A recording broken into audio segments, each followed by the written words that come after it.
Swami Shivananda, euh, quel est le rôle de la Fédération du yoga? Nous aimerions bien qu'elle soit mise en contexte, ainsi que les critères pour devenir professeur certifié ou maître en yoga. Donc, pourquoi ces nombreux comités, puisque tout le monde se pose la question? Je vous laisse la parole. Daniel, vous me posez 4 questions, pas une seule là. Alors, d'abord, le rôle d'une fédération est multiple, évidemment, hein. Donc, d'abord, c'est la certification des professeurs, hein. Donc, que les professeurs soient vraiment certifiés et vraiment fait une formation professionnelle. Et donc, pour le public, c'est essentiel qu'il y ait donc un code de déontologie, qu'il y ait une certification officielle. Et donc, c'est la base essentielle d'une fédération au départ. Bien sûr, une fédération doit aussi promouvoir, donc on promouvoit le yoga sous différentes formes. Donc, par exemple, des vidéos, par exemple, des livres, des CD. On a ici, par exemple, les chroniques du yoga qu'on a publiées l'an dernier. Donc, d'aider nos professeurs, hein, également dans différents domaines, hein. Et donc, c'est tous ces aspects-là, comme vous allez le découvrir également, hein, les comités qu'on a, si on a plusieurs comités, c'est pour toucher différents domaines de la vie, hein. Donc, c'est dans ce sens-là que la fédération travaille. La fédération est une fondation de charité depuis 32 ans. Donc, ça fait longtemps qu'on est là et on continue depuis 32 ans on organise des colloques également. On va vous parler aussi des colloques internationaux en yoga qu'on a chaque année pour les colloques professionnels également. Voilà, si ça peut répondre à... Oui, ça répond à une des questions qu'on a tous sur le bout de la langue, parce que votre parcours il est quand même unique. C'est exceptionnel ce que vous avez réalisé. Je vous félicite. Et une de mes questions, parce que j'ai quand même fait quelques entrevues de yoga dans le passé, et on me demande souvent un Patanjali Award. Qu'est-ce que ça fait? Pourquoi? Quelle est l'importance de cette distinction dans le monde du yoga? C'est d'abord. Oui, qu'est-ce que c'est? Le Patanjali Award, c'est la plus haute distinction qui est accordée à un grand maître en yoga chaque année depuis plus de 30 ans. Donc, c'est une distinction honorifique qui est accordée à un grand maître. Qui a reçu Patanjali Award? Patabi Joyce, Krishnamacharya, Van Lisbeth.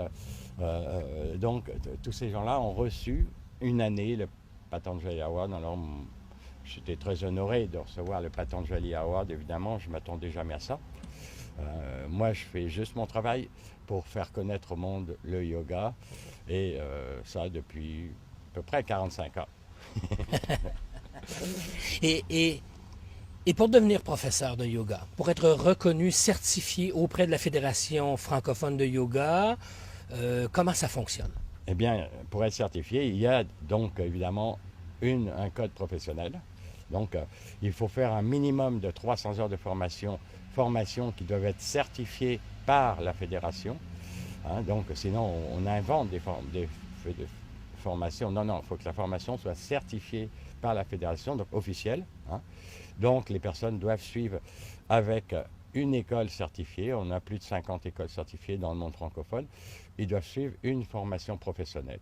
Suite à ça, on a plus de 2500 heures de formation continue. C'est aussi une des fonctions d'une fédération d'offrir des formations continues pour ses professeurs, hein. Ensuite, évidemment, pour offrir une formation, il faut être maître en yoga. Pour être maître en yoga, c'est un autre niveau. Il faut avoir 10 ans d'enseignement et être nommé par un grand maître en yoga. Donc, vous voyez, c'est très sérieux. On ne s'improvise pas maître en yoga, hein. On est reconnu par quelqu'un qui est reconnu, c'est quelque chose d'officiel. C'est comme ça qu'on devient professeur de yoga, maître en yoga. Effectivement, je suis tout à fait d'accord avec vous. La barre est haute. La barre est haute. Et en même temps, c'est un chemin, c'est une voie. C'est un cheminement, c'est sûr. C'est pour ça qu'on a plein de comités que vous allez voir avec les personnes responsables de cela. Donc, c'est un global. Le yoga est global. Donc, c'est pas juste physique, corps, émotion, mental, spirituel, c'est à tous les niveaux.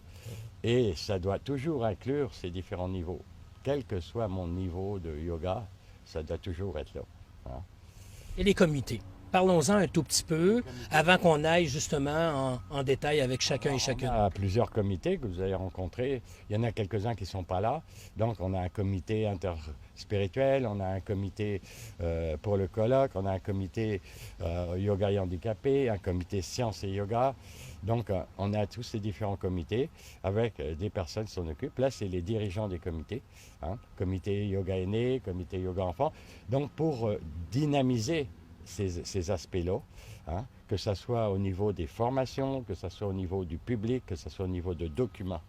Hein. Donc, moi, j'ai créé ces comités parce qu'en fait, ces comités, il y a 40 ans, je faisais ce travail-là déjà au niveau individuel. Donc, avec l'évolution de la fédération, ben, il est important d'avoir plusieurs personnes pour travailler à ces niveaux-là. Ça a grandi. Personnes qui sont des spécialistes aussi, évidemment. Hein. Naturellement. Ça a grandi. C'est vraiment international. Oui, absolument.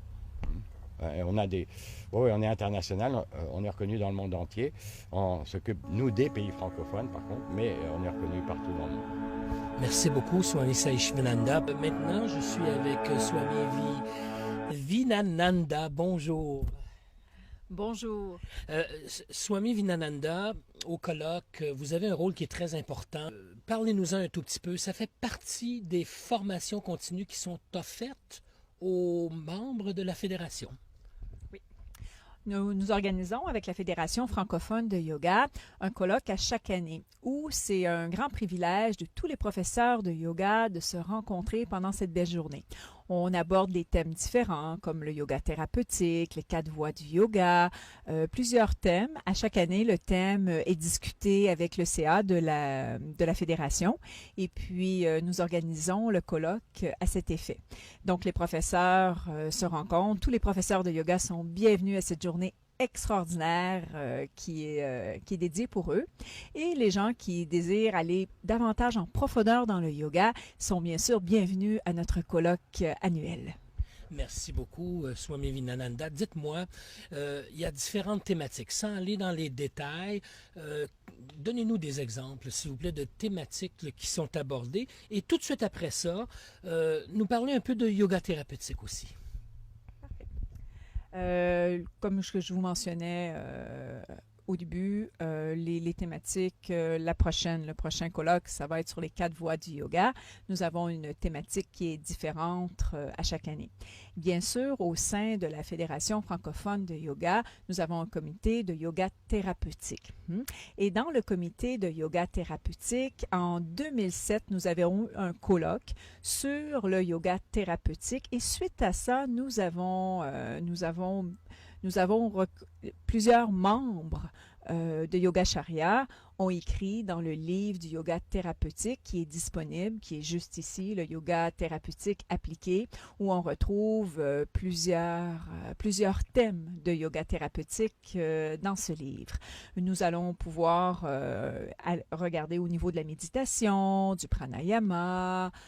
Nous avons également des thématiques sur la fibromyalgie, les maladies, les mal de dos. Nous avons plusieurs secteurs thérapeutiques dont on retrouve une formation continue de 2400 heures. Hein? Fait que si on veut s'afficher comme professeur thérapeutique, c'est important d'avoir suivi un 500 heures en yoga thérapeutique pour pouvoir s'afficher comme professeur de yoga thérapeutique.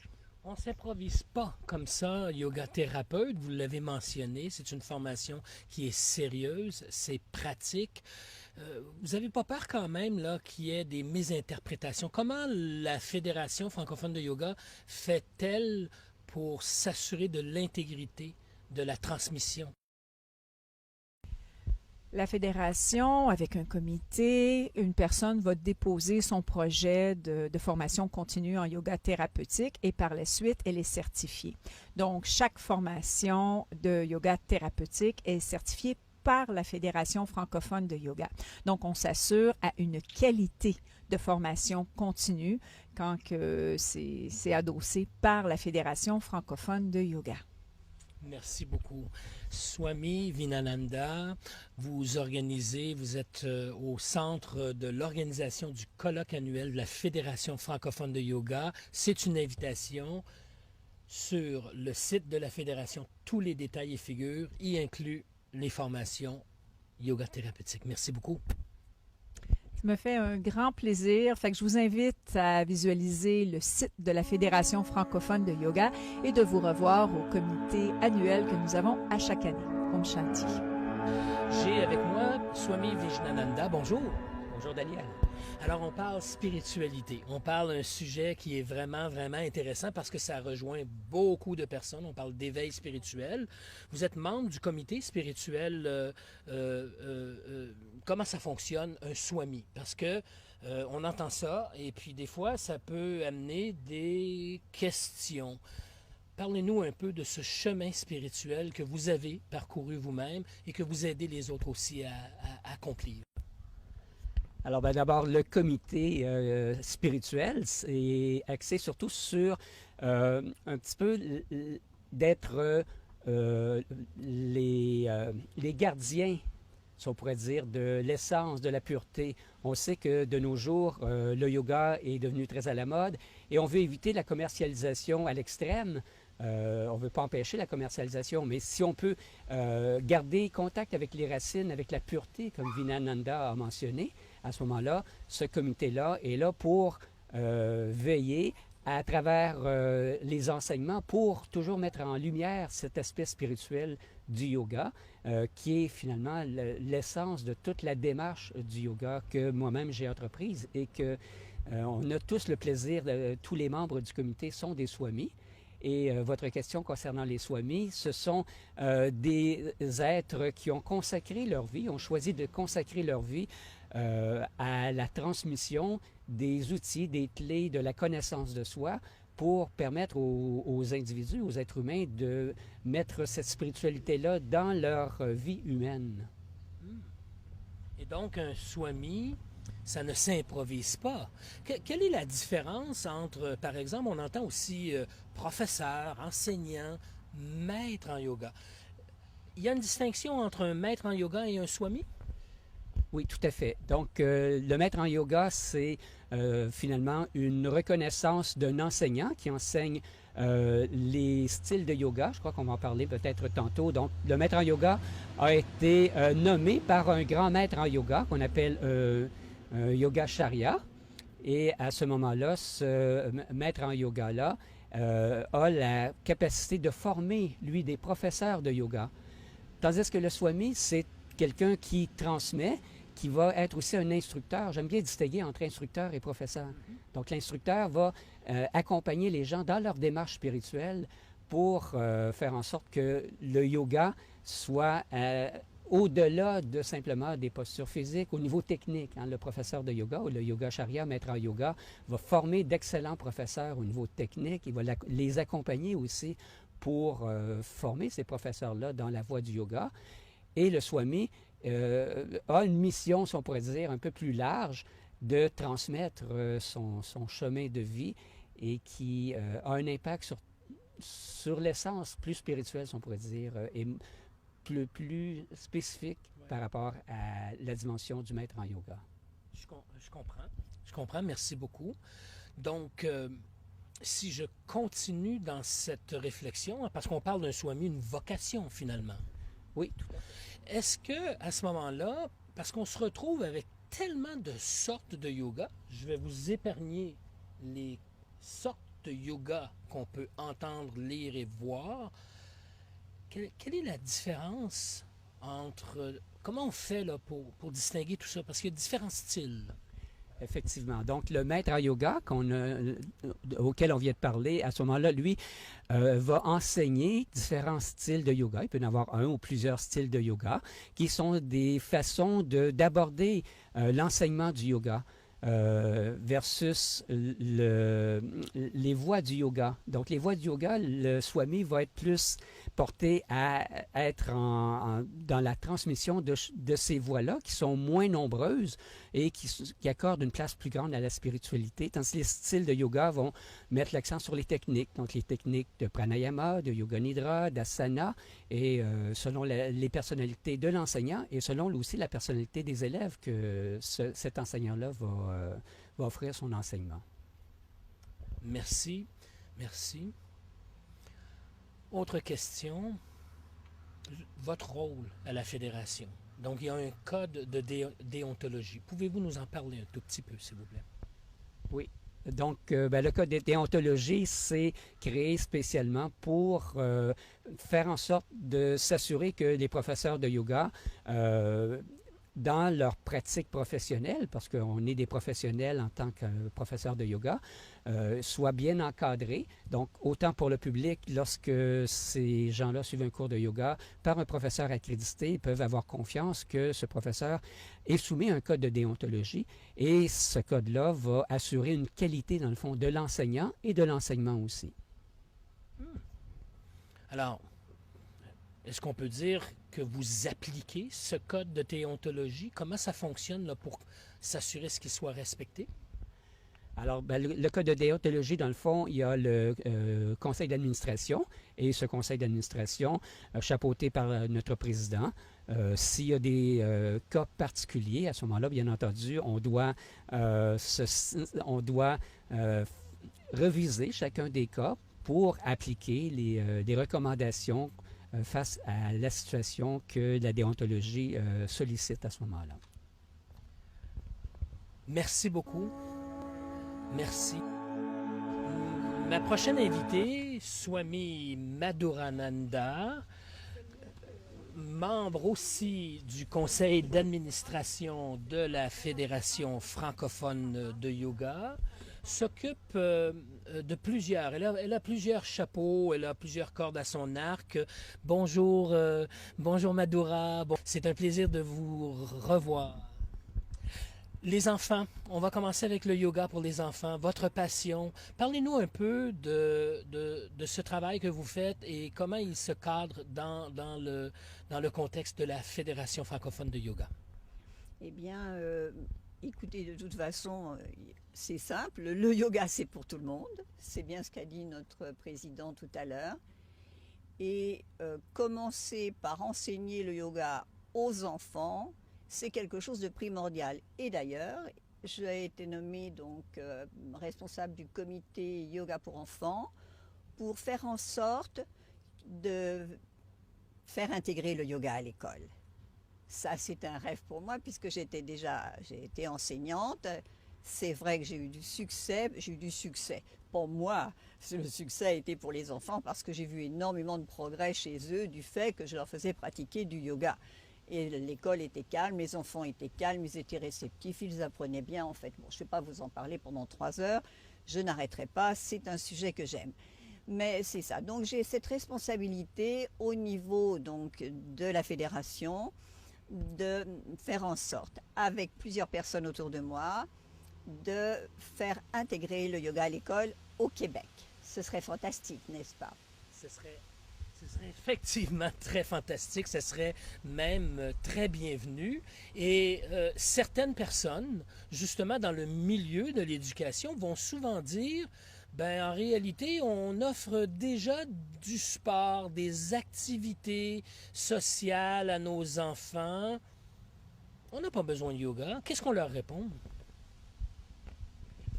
Eh bien, moi, je ne critiquerai pas le sport, je ne critiquerai pas tout ce qui est éducation physique, mais je suis là pour défendre une cause qui est celle du yoga. Alors, je pourrais vous dire que, en ce qui concerne le yoga, ce qu'il apporte aux enfants, c'est fantastique. Il lui apporte un confort, il lui apporte la souplesse, il y a des étirements, il va y avoir un progrès sur le plan physique, donc ça va favoriser sa croissance physique et également sur tous les plans, mentalement et on va dire spirituellement, quoi qu'à son niveau, mais quand même, il y a ce que l'on appelle certaines règles de comportement qui peuvent être communiquer à des enfants, même en bas âge, et qui concerne la spiritualité, puisque c'est le lien aux autres et le comportement vis-à-vis des autres. Alors, il y a ça. Il y a que le yoga par rapport au sport, ce qu'il permet, c'est qu'il laisse l'enfant, après une séance, dans un état de calme, de confort. Il est bien dans sa peau, il est bien avec lui. Ce qu'on lui a proposé était tout à fait à sa portée, puisque c'est un yoga adapté, les postures sont adaptées et toutes les techniques sont adaptées. Par conséquent, il n'y a aucun danger et ce qui va se produire, c'est que il va aller chercher le meilleur de lui-même, il va aller chercher tout un potentiel de possibilités qui sont plus profondes de lui-même, qui vont l'aider à être vraiment et à exprimer de plus en plus qui il est en profondeur. Dans les sports, il y a un aspect qui est présent, qui est la compétition, ce qui est tout à fait normal. Il va y avoir la performance, la compétition, ce que nous n'avons pas en yoga.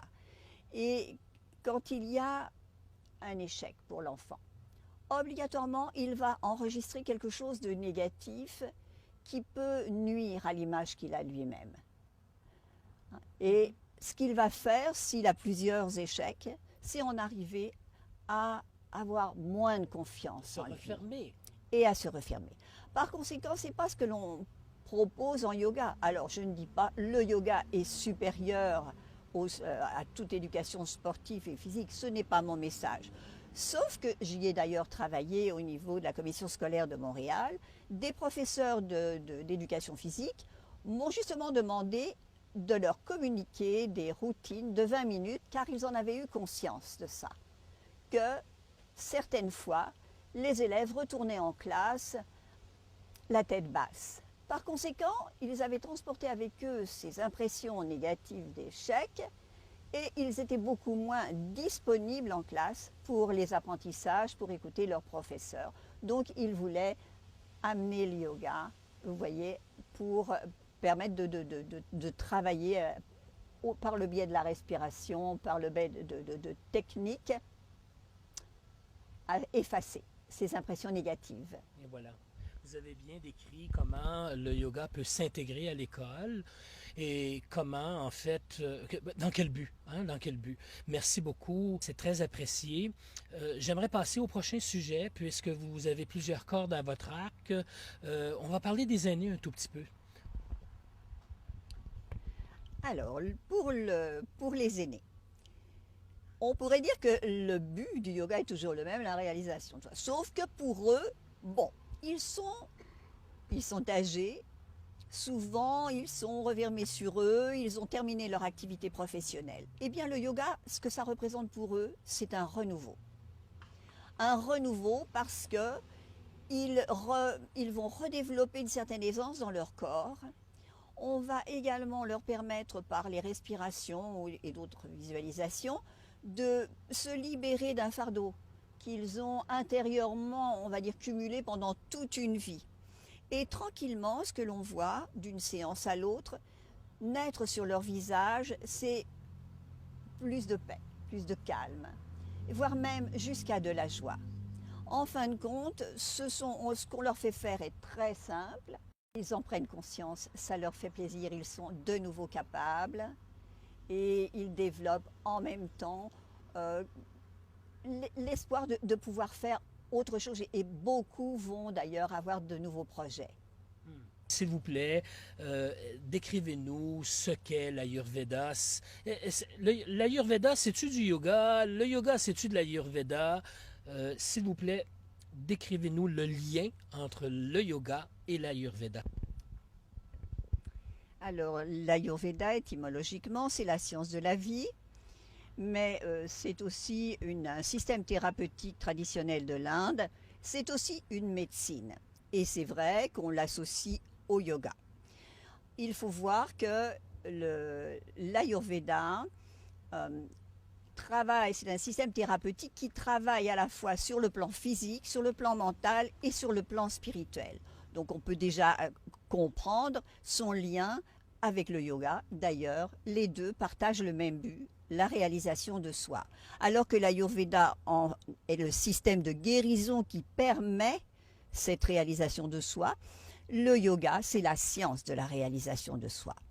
Voilà, et en fin de compte, pourquoi est-il lié au yoga? Parce que l'Ayurveda permet de définir notre propre constitution en tant que pratiquant de yoga, et avec les critères de cette constitution, il va permettre d'adapter toutes les techniques de yoga à notre constitution, pour amener un équilibre de base, une harmonie de base qui permet ensuite de cheminer spirituellement, de faire vraiment un cheminement spirituel. Merci beaucoup, Swami Madhurananda.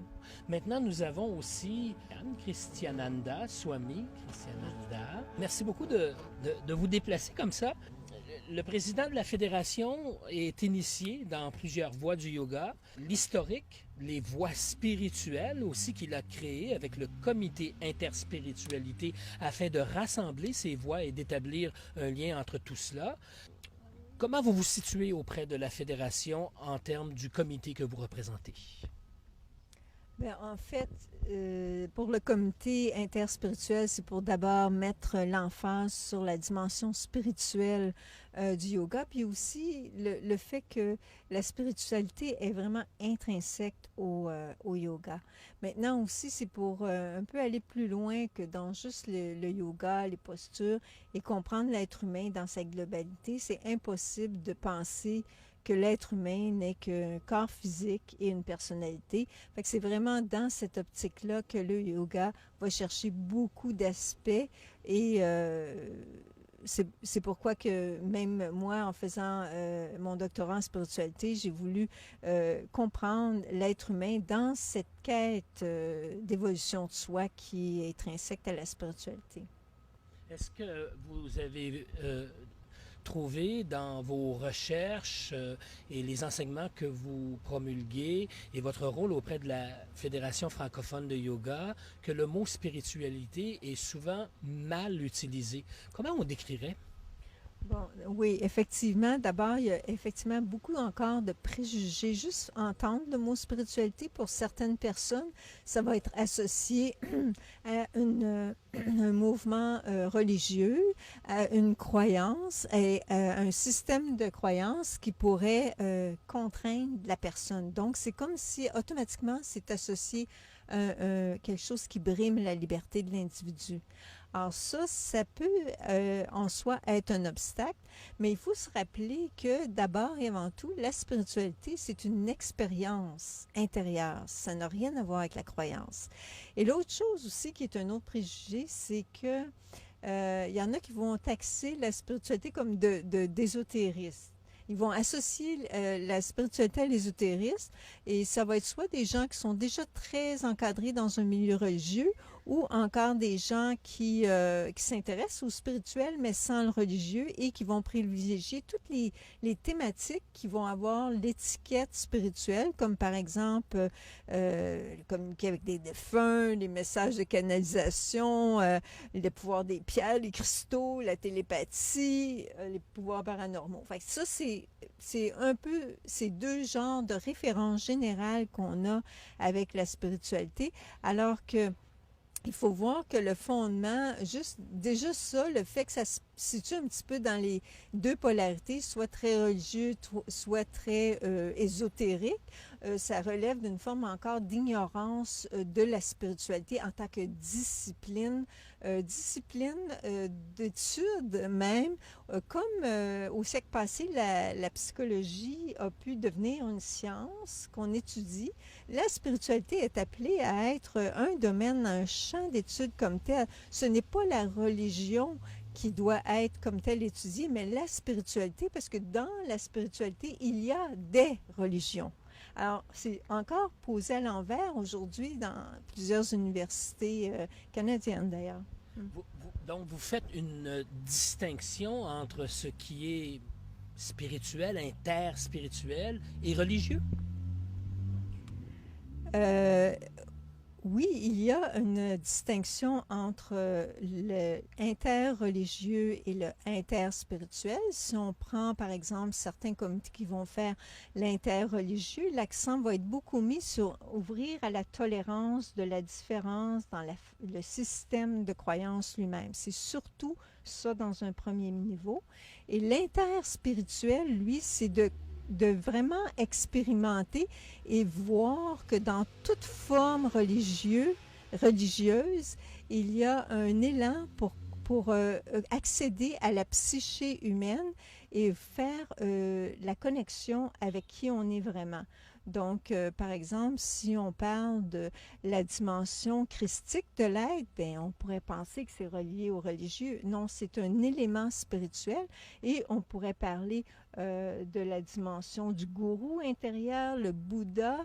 Alors, c'est tous des aspects, c'est dans la perspective de comment c'est abordé. Est-ce abordé comme une forme de croyance en quelque chose d'extérieur ou quelque chose qui est intrinsèque en nous, qui nous aide à nous découvrir? C'est toute là la nuance. C'est une nuance qui est très, très fine, mais très, très importante. Merci beaucoup pour cette explication. Donc, vous considérez essentiel cette découverte de la spiritualité, du rôle que vous occupez auprès de la Fédération francophone de yoga. Considérez-vous, comment vous considérez ce rôle? Bien, d'abord, le fait que, par exemple, moi, je viens d'un milieu qui a été plus enraciné dans la tradition chrétienne et même que ma thèse doctorale était en lien avec la vie de Jésus, mais c'est pour dire que l'enracinement est une façon de comprendre le spirituel d'une façon globale, nous aide à comprendre la dimension universelle dans toutes les religions. Alors, mon rôle est beaucoup situé en termes de comment on peut aider la personne à évoluer en tenant compte de la spiritualité et aussi toute la dimension psychologique de l'être.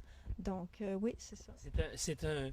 C'est un sujet qui est très intéressant. On pourrait continuer à en discuter. J'invite les personnes à simplement communiquer avec la Fédération francophone de yoga. Toute l'information s'y trouve. Vous y êtes aussi. Merci beaucoup, Swami Christiananda. Ce fut un plaisir d'avoir partagé avec vous cette étude, ce chemin, cette mission que vous portez très bien. Merci. Merci beaucoup. J'ai avec moi aussi une personne qui s'occupe de science. Donc, il y a un comité, le comité science. Swami Dhyananda, bonjour. Bonjour. Alors, pourquoi cet appel de vous joindre à la Fédération francophone de yoga? Parce que on ne sait pas, là, le yoga pour vous, c'est une science. Ce comité, il sert à quoi? Parlez-nous-en un tout petit peu, s'il vous plaît. Il y a plusieurs questions. J'étais très heureuse en fait quand Swami Sai Shivananda m'a proposé justement de créer ce comité Science et Yoga parce que je trouve que moi aussi il y a beaucoup de liens entre la science et le yoga et surtout il y a aussi beaucoup on parle beaucoup parfois de pseudosciences, on ne sait pas vraiment de quoi il s'agit. La science, déjà, dans notre monde occidental, on en parle beaucoup. Parce qu'en fait, en général, on considère que tout ce que la science a démontré, tout ce que la science a étudié, c'est en général comme une vérité. On considère que si ça a été prouvé, c'est que c'est vrai, donc c'est quelque chose qu'on se base beaucoup là-dessus. Que ce soit par exemple pour la médecine ou à tous les niveaux. En fait, tout ce qui est scientifique, souvent, on considère que c'est notre vérité, que ça décrit le monde dans lequel on vit. Que ce soit, donc par exemple, mais maintenant, ce que je trouve très intéressant à notre époque, c'est que justement, de plus en plus, il y a de rapprochements. Comme on a pu voir, par exemple, qu'il y a beaucoup de recherches scientifiques en neurosciences qui démontrent à quel point la méditation, par exemple, a un rôle vraiment... Donc là, on démontre vraiment physiquement les effets de la méditation sur notre cerveau et aussi sur notre comportement, etc. Donc là, il y a des preuves qui sont c'est comme une façon de valider, en fait, un peu ce que les yogis savent depuis parfois des millénaires.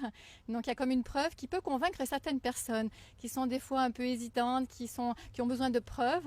Donc là, c'est une façon, je pense, de convaincre certaines personnes. Et d'un autre côté, je pense qu'il y a aussi un aspect important en yoga qui est le yoga de la connaissance. D'ailleurs, c'est une branche du yoga où on cherche en fait à mieux comprendre ce qu'on vit, on cherche à mieux comprendre qui on est, quelle est la vérité. Donc ça va beaucoup plus loin, à un niveau beaucoup plus profond. Et je trouve qu'à notre époque, on arrive à, c'est ce qui est vraiment fascinant, d'arriver à trouver des liens entre ces deux approches. Intéressant. Merci beaucoup. Parce que la Fédération francophone de yoga est internationale. Le but de votre comité, ça vient... quelles sont les demandes et à quoi pouvez-vous répondre? Comment vous pouvez venir en aide auprès des scientifiques? C'est un appel aussi, là. Comment vous pouvez venir en aide aussi auprès des scientifiques qui veulent justement aller plus loin dans cette recherche? Moi, ce que je pense, ce qui m'intéresse surtout, c'est de faire un lien entre les deux approches. Souvent, pour les scientifiques, ils rejettent souvent la spiritualité. C'est considéré comme trop ésotérique, trop loin, c'est pas concret du tout. Et d'un autre côté, les scientifiques, eux, et pour les yogis, justement, eux, ce qu'ils considèrent comme scientifique, c'est comme trop rationnel. Et donc, souvent, c'est de convaincre les deux communautés que c'est des approches très complémentaires, en fait, qui peuvent être très enrichissantes. Donc le but du comité, ce serait de faire des liens entre ces deux approches, parce que je pense qu'il y a vraiment des liens très intéressants à faire. Donc de vulgariser des concepts, autant pour les scientifiques que pour les yogis, donc entre les deux, aux deux niveaux, et aussi de parler donc un peu des pseudosciences, parce que c'est vrai que souvent dans le yoga, on entend parler de tout est énergie, tout est vibration, et ça convainc pas du tout les scientifiques, parce que c'est pas du tout basé sur rien de concret du tout. Souvent, on parle beaucoup c'est très à la mode de parler de quantique. Alors il y a le monde quantique, il y a la médecine quantique, il y a beaucoup de choses quantiques, c'est très à la mode, mais en fait c'est totalement différent de ce que dit la physique quantique, qui est en fait une théorie qui est très intéressante parce qu'elle permet d'expliquer beaucoup de choses au niveau des particules, au niveau des atomes. Donc c'est dans un certain niveau très, très petit de la matière. Mais pour le moment, alors ce qui est intéressant, c'est qu'on arrive à démontrer des effets quantiques à notre échelle humaine, mais on aimerait avoir une théorie qui puisse expliquer ce qui se passe à l'échelle du très petit, à notre échelle humaine et à l'échelle de l'univers. Mais pour le moment, il n'y a pas cette théorie de l'unification de tout.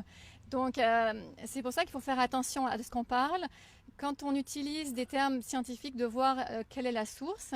Si c'est des personnes scientifiques qui ont un doctorat ou qui savent de quoi elles parlent, si c'est basé sur des articles scientifiques qui ont été reconnus par la communauté scientifique. Donc, il faut prendre des références. Et quand on utilise des termes scientifiques, c'est ça, de vraiment voir quelle est la source de ces informations-là. Est-ce qu'on pourrait faire une invitation? Merci beaucoup pour cette réponse. Est-ce qu'on pourrait faire une invitation justement à la communauté scientifique ou à des yogis, des enseignants, des professeurs, des maîtres, des swamis pour se joindre à votre communauté, à votre comité, je devrais dire? Pouvez-vous conclure sur ce sujet du besoin de bien communiquer, de diffuser de l'information? Oui, alors c'est pour ça en fait que donc il y a des articles qui sont publiés régulièrement pour les chroniques du yoga. Donc il y en a plusieurs fois par an. Et donc les derniers articles ont été publiés donc dans le livre que vous pouvez apercevoir ici. Sinon, il y a donc une page du comité Sciences et Yoga sur le site de la Fédération francophone de yoga. Et donc avec des références. Et il y a aussi une page Facebook Sciences et Yoga que vous pouvez joindre. Et puis là, bien sûr, c'est ouvert à des commentaires. Et éventuellement, je donne aussi des conférences sciences et spiritualité. Mais oui, bien sûr, je suis tout à fait ouverte à avoir moi et puis d'autres personnes du comité aussi, dans différentes... Moi, je suis plus... donc je viens de la physique, mais il y a d'autres personnes en biologie, en chimie, ou qui pourraient aussi aider à peut-être mieux vulgariser, à mieux communiquer, parce qu'il y a tellement de choses intéressantes à découvrir. Merci. Merci beaucoup. Effectivement, il y a beaucoup de choses à découvrir. C'était Swami Dhyananda. Merci beaucoup pour cette présentation auprès du comité de la Fédération francophone de yoga. Comme vous voyez, il y a beaucoup d'activités, d'actions qui se passent auprès de la Fédération francophone de yoga.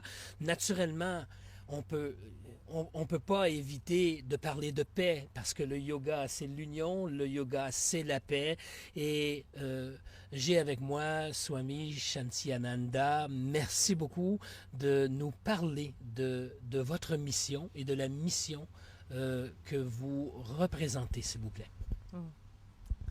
Merci beaucoup, Daniel. Effectivement, je crois que la paix est une question très importante à aborder sur notre planète et la Fédération francophone de yoga le représente très bien.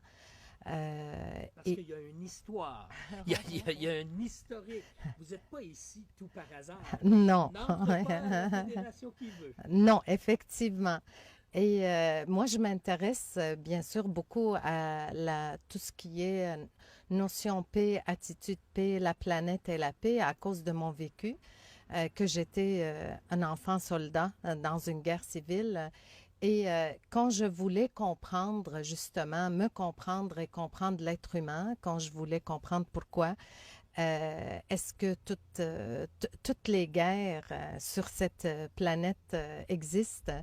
C'est là que ma recherche m'a amenée vers la psychologie parce que je pratique aussi la psychologie, l'accompagnement psychologique et le yoga. Et d'ailleurs, en découvrant le yoga, j'ai découvert beaucoup de connaissances en lien avec la psychologie et comment transformer nos états et que ça nous concerne tous. C'est pas juste une question de guerre entre peuples, c'est vraiment beaucoup plus profond, ça concerne chaque être humain. D'ailleurs, il y a un livre qui a été publié par Bernard Benson, le livre de la paix qui parle aussi de cette même philosophie-là. Et la Fédération francophone de yoga, justement, Swami Sai Shivananda, à partir de l'année 2000, qui a fait une méditation pour la paix le 31 décembre à la Basilique de Montréal, où il y avait plus que 500 personnes, et que cette méditation, le 31 décembre, ça continue. Pour justement dire que la pratique de yoga, essentiellement, est une pratique qui nous amène à jeter un regard intérieur. C'est pas juste une question de posture puis d'asana. Même les asanas, l'objectif des asanas, c'est de nous permettre de jeter un regard intérieur avec qu'est-ce qui se passe en nous, qu'est-ce qui se passe dans nos états psychologiques, dans notre mental. Justement, l'union corps, âme et esprit, c'est le mot yoga, c'est ce que ça signifie. Et ça nous amène vers la paix, ça va de soi, en faisant cette pratique, que ça nous amène dans cet alignement du cœur, cet alignement du mental, au lieu que le mental soit un tourbillon, puis être dans la défensive, parce que l'être humain est instinctivement défensif. Et la pratique de yoga, toute la philosophie yogique, justement, c'est pour nous amener à arrêter cette lutte intérieure et nous ramener vers le cœur, nous ramener juste à observer notre respiration et de reconnaître notre corps. Hein, le corps, les sensations dans notre corps, c'est notre temple. Et par cette pratique qui a l'air si simple, mais si puissante dans sa profondeur, la paix s'installe en soi et ça a un effet sur nous, mais ça a aussi un effet autour de nous. Scientifiquement maintenant, 5 minutes par jour, 3 fois, ça change tout et ça libère en plus les toxines du corps et notre regard sur le monde. Alors juste de faire ça, puis de te regarder, Daniel, c'est vraiment avec le cœur, puis c'est ce que je souhaite, que tout le monde sur la Terre pratique cette Merci respiration. beaucoup, Swami Shantiananda.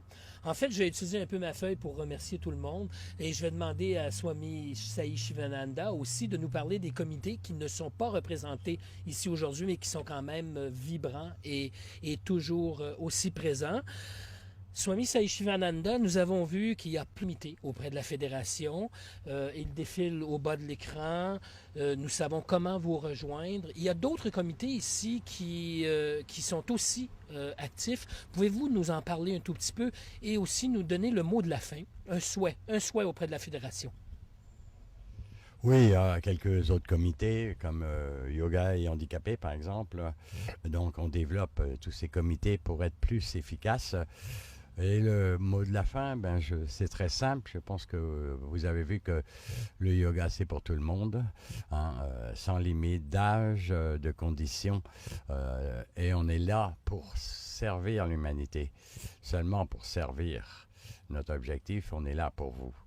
Donc, profitez de nous, profitez de la fédération. Allez rencontrer les professeurs certifiés, évidemment, et les maîtres en yoga.